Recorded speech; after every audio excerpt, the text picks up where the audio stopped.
evening. Yeah, I know. I don't want it. Pursuant to Rhode Island General Law, Sections 42, 46-6, subsection D, we'll begin the open forum at this time. Our first person on this docket is Tommy McGee, the fourth. Like to speak before the council.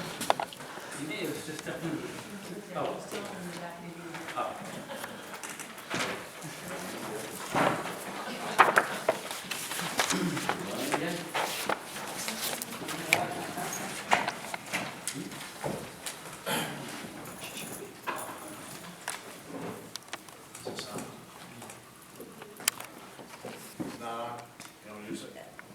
It doesn't work. I don't really need it. You don't need it. I just came today because a lot of people asked me to talk, and I gotta say, as a businessman in town and resident, and I don't know how to say all the things I want to say, but I'm embarrassed of our town. And I'm embarrassed for a lot of reasons. And everywhere I go, people are saying the same things. And what it is we just fight about more things than we accomplish. We're fighting about, and I don't want to take one side or the other, but right now, I don't like any sides, whether it's the administrative side or the council side. I'm not happy with anybody, you know, and it just seems to be, all we want to do is look at little chicken things to hurt other people, you know? Like, why can't we be focusing on real problems rather than, if I hear one more thing about the chocolate strawberries, no one thinks that's real. No one would ever think that's real, you know? So, I mean, we should just drop it. That's the media, the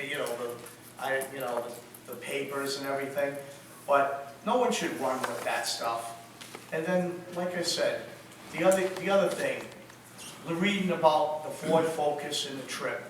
Was that wrong to go to take a long trip in that car? Yeah, I thought it was. That's me personally. I wouldn't have did it. But it's been done before, I guess, and things happen. It was a mistake made, but are we gonna really torture this man to go through $1,000 in labor? And everybody picking on, oh, we took this car, how much gas did we put in it? To me, that's like stupidity. We spent $1,000 to find out $70 worth of gas, you know? I mean, you say you did something wrong, we all make mistakes, and I'm saying on that one, I'm all right with that. Let's stop the focus thing, let's stop the strawberry bribes, and let's focus on real things, like there's things that I'm worried about. I'm working on trying to get sewers up to our restaurant. Well, I'm working hard on that for the last 2 years, and now I'm hearing the sewers, we're not signing for the sewer treaty. We have to pay that. 2 years ago, when I was in the executive session and heard all this stuff, I knew 2 years ago we had to sign that. We looked into, oh, we're gonna go to Barberville. We're not going to Barberville. It would cost too much to pump it up. They don't have the room. I know those people. They said, there's no way you guys have ever been doing that. So that's out. Oh, we could go to Providence. If we go to Providence and they upgrade, we're in worse shape. Let's get along with our neighbors. Woonsocket, we always agreed with Woonsocket and help each other and work together. And this is what was explained to me when I was on. The president of the council came to me 2 years ago because we said, why this $200,000 fee? And this is how it was explained to me, and I wanted to explain it to you so you'd understand. What it is there's a smell coming around that place, and all the property around there is devaluated.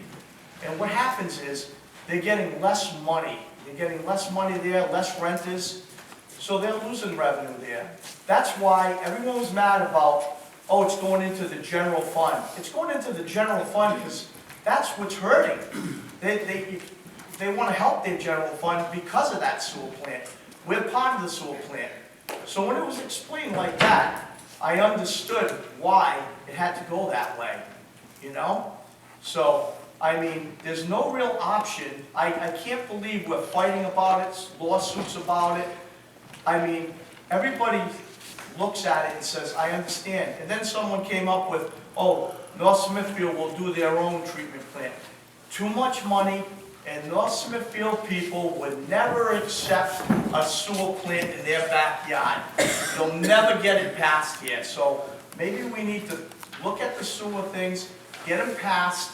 I don't know why there's such a big thing about it. That should be a no-brainer. Sign the treaty.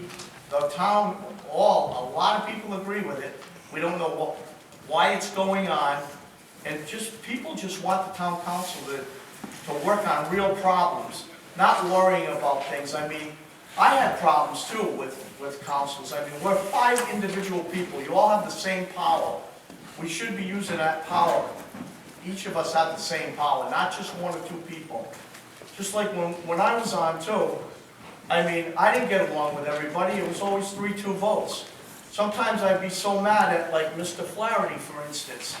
And people would say to me, oh, you know what? What Flaherty did to you?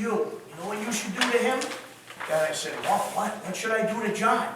They said, he's got a flower pot on the telephone pole next to his house. That's illegal.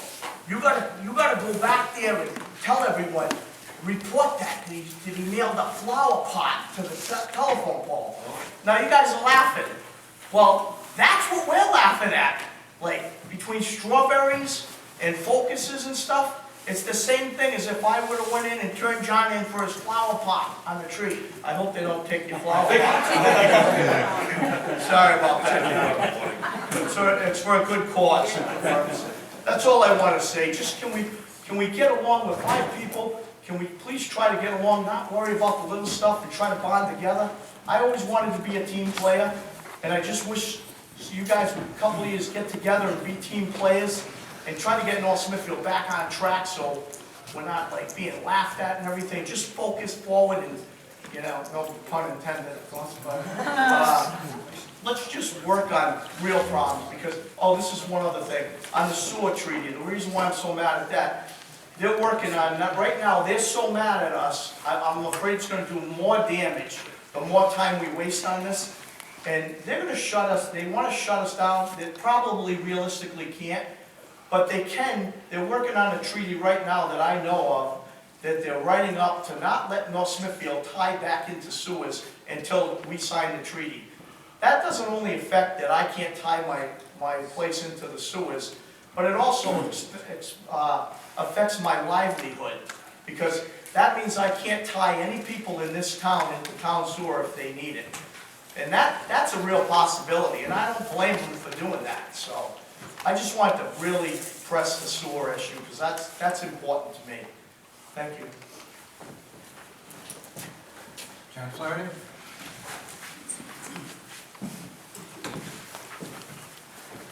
Busted on the flower pots. My name is John Flaherty. I live at 10 Green Street, Slatersville. So this is not something that I'm most comfortable with, appearing tonight to say what it is I have to say. I'd much rather be coming before you to praise the work that you're doing, to thank you for your public service. And frankly, I can't do that tonight. And I was compelled to write the letter that appeared this week in the Valley Breeze. And you know, Tommy we served together on the town council. He and I did not see eye to eye on a lot of issues. A lot of issues. In fact, I think Tommy actually stepped down from being vice president because of differences of opinion. But we still managed to get our work done, and we didn't drop to the point of doing the flower pot chocolate spin. But beyond that, I do want to elaborate on one thing that I had in the letter, that I referenced in the letter. And that was the $12 million bond projects in this town. After I stepped off the council, you all appointed me to serve on the Public Buildings Improvement Commission. And it's a project that I'm passionate about. I was, when I proposed it, to fix this building and others in town, the schools, the roads. And I fear that this town council is not sufficiently engaged in these projects. In fact, I doubt, frankly, that any of you, except for Councilor Nato, who serves as chair, knows whether the projects are on time, on budget, There's an invoice in your packet this evening to pay related to the projects. I don't know if people are sufficiently informed about these projects. I will tell you that although I think that the projects are on track, largely on track, there's a risk, as with any project. The risk that occurred even for this project years ago by not counting the second stories and so forth. So there's always risks with projects. We're talking about a combined total of $12 million. That's a 12 with 6 zeros after. It's a lot of money. And I just don't feel that this council has been engaged in these projects. And I think that the risk continues to increase every month that you are not engaged in it. And every month that goes by, I begin to wonder whether I should remain involved in the PBIC. Because I don't want to be around when issues do arise. And if the council is not engaged in these projects, issues will arise. So I'm very concerned about that, and I call upon you to put aside some of the things that you've been spending what I think is countless hours on, the finer points of where the administrative vehicle can be driven, where it can't be driven, how big the seal should be on the vehicle. In my opinion, those things are nonsense, especially when the real issues in this town are not being dealt with. At least that's my perspective. Maybe you all know a lot more about it than I'm giving credit for, but I don't think so. And that's just one issue. I could talk about economic development. I could talk about the wastewater agreement that Tommy just referred to. There's a number of issues. And I just sense that I'm very concerned about the direction that this council's been on for the last several months. So that's all I have to say. Thank you for your time. Dennis Filato?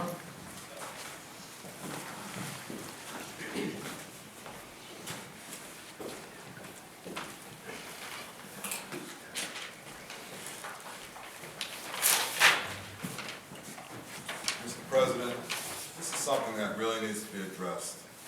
Paulette Hamilton is allegedly out on medical leave for several weeks, as she made it known.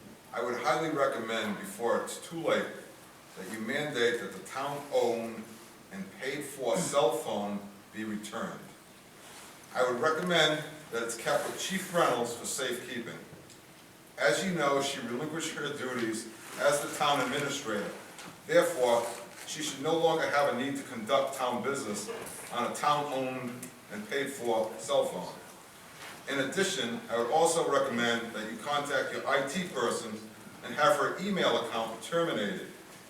Once again, she is no longer in charge of the day-to-day operations of this town, so you better do something now before it's too late.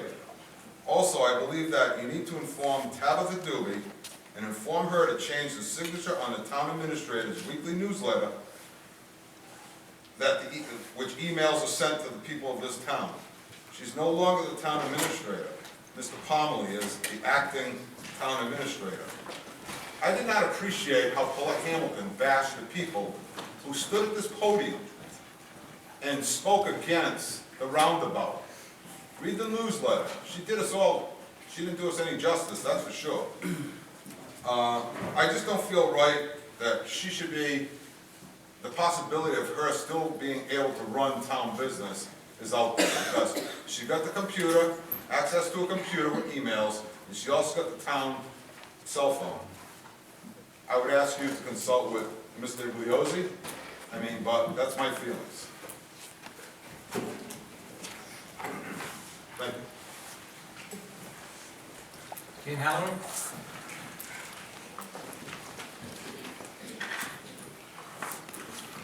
I'm listening tonight to people, one man who's much younger than his first political appointment was to the planning board. It was John Flaherty, who stood up and said a lot of things that I think are very true. But I come before you tonight because I want to say something that I came before the council, maybe 3 or 4 weeks ago, so don't hold me to exactly the thing. And what had happened was, there was a rumor about town that somebody was following the school buses. That was during that big crisis. And I don't want to get into the monies or anything else. But I want to talk to you about somebody that's older than me, And you think back of your kids and your grandkids. My granddaughters, I have 2 granddaughters who ride, of the many that I have, who ride the school buses. Little kids, they're kids. And the problem, and I look to you, Mrs. Al, you look at them and they're grown up, but they're not grown up, they're babies. They're not streetwise. And you see them and all of a sudden they're on the bus. Every one of them has got a phone. Every kid has got a phone today and they all know more than I do. And I'm saying to myself, oh my God, we're riding on the bus and there's somebody following you and the kids are texting their mothers and fathers. What a crisis. I came before the council and I was mad. I said, Mr. Clifford should resign. Well, I come tonight to tell you, and I said the wrong thing. And in fact, they weren't following the school buses. It was in my imagination. And after it was proved that they weren't, I was wrong in coming before you and saying that. There can be 1,000 excuses to explain, but the responsibility for saying that is me. I said it, I was wrong, and so I come before you tonight to say that. I disagree with Mr. Clifford on many other issues, the hybrid school system.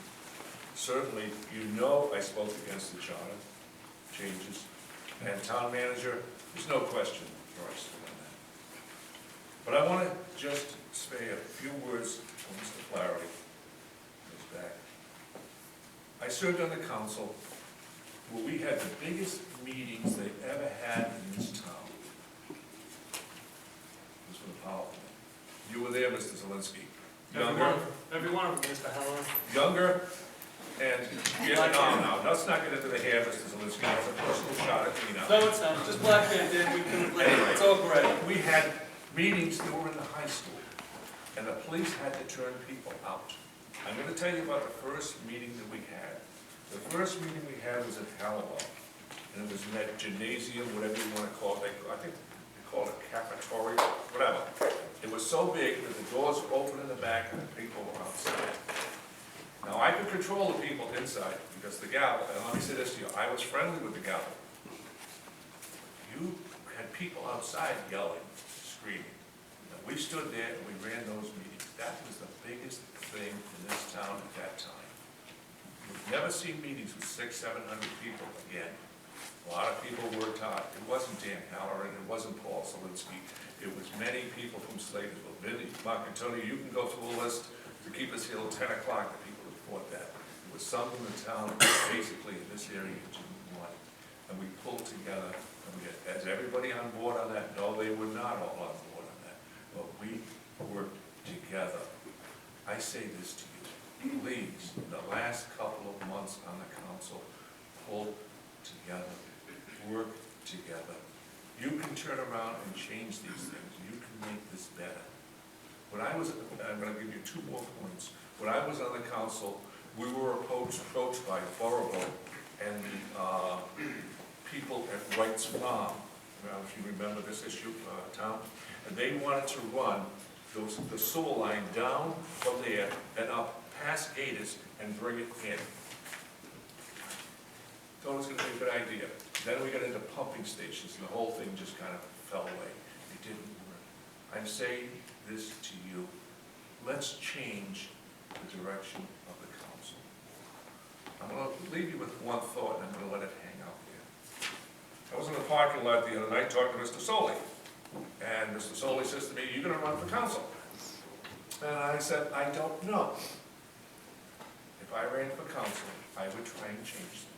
I would try and change and shorten the meetings. I would try and change to get on the big issues. Because let me say this to you, I don't know how you can campaign on White Parkway, walking up to Mrs. Smith's house, and she says to you, "Gee, I don't know if I'm going to be able to flush the bathroom." I say, "Yeah, but I got the town administrator's car in shape." Let's focus on the big issues. Let's make North Smithfield a great town again. Let's do it. You guys can do it, each one of you. I've been down the road with all of you, except Mrs. Al. And please, pull it together. Let's make it go. Let's make it so at the next election, you've done such a good job between now and June that nobody can run against you. You make me stay home and take care of my chickens. Thank you.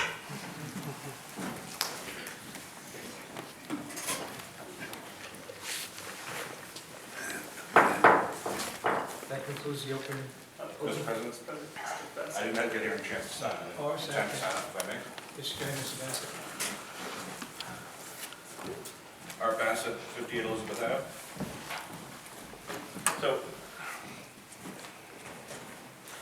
a couple of things. I wanted to come tonight to take a few minutes to request that you get back to the business of actually running the town.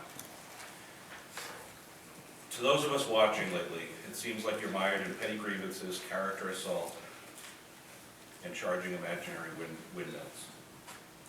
So much of you, so many of you seem to have lost sight of the bigger picture here. Two examples I'll give you, and one's already been given. Town administrator's vehicle. Simple concept. She admitted wrong, she did something she shouldn't have done. Draw a circle around the town, do a radius, do a mileage limitation, whatever you want to do. One meeting, done. Update the ordinance and it's all over. Instead of Mr. Parmley's time wasted and everyone else's time wasted. And frankly, the folks that are coming to the meetings. I've sat here through a couple of meetings and sworn that I wouldn't come back just based on this. So I tend to watch them on YouTube instead. The other, and this one I have personal experience with, is working with a school committee. You publicly stated that you wanted to walk hand in hand with us, but your actions belittle your intention. School committee brought you a capital spending plan at your request. Instead of having a discussion that night, we were all here to present it, and you proceeded to question the authority of the school committee, and then you proceeded to request a second opinion from RIGL. Now, I understand that didn't go forward, but what I'm getting at here is the bigger picture. You sent us a message that night that you're not working with us. Regardless of what you said verbally, you showed us that you're not working with us, and that's an issue. So I'm asking that you step outside those recent behaviors and actions, and really take a hard look at how you want to run the town, how you want to be perceived, frankly. So there's one other thing that I want to address tonight.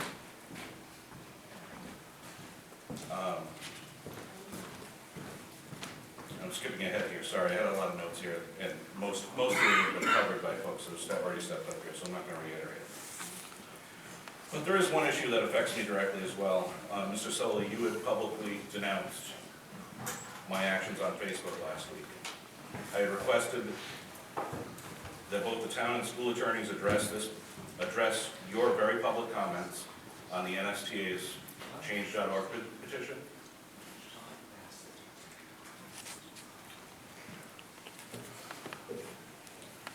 For the record, your comment, and this is the most popular comment out of the 400 or so that are out there, by the way, if you haven't looked at it. Your comment said the average salary increase in the private sector for educated employees is between 2.7 and 3.2%. Yet educators are dismissed as overpaid and underworked, and many of these educators spend as much time with our children as many of us do. And they're instrumental in shaping the future of our children, our towns, and our country. They deserve a fair and equitable pay raise. Now, I found it to be inappropriate, not only because you are up on the council and you have a final vote on whatever contract is brought to you from the school committee, but because the negotiations are currently in process. We're trying to get back to the table, actively trying to get back to the table. So comments around the negotiation process don't help us to do that, especially when it comes from someone who has the final say on it. So this wasn't an attempt to quiet your First Amendment. It wasn't an attempt. It's not alive and well in North Smithfield. Had you reached out to me before posting that, I could have explained that to you. I thought I was pretty clear in the email to the attorney.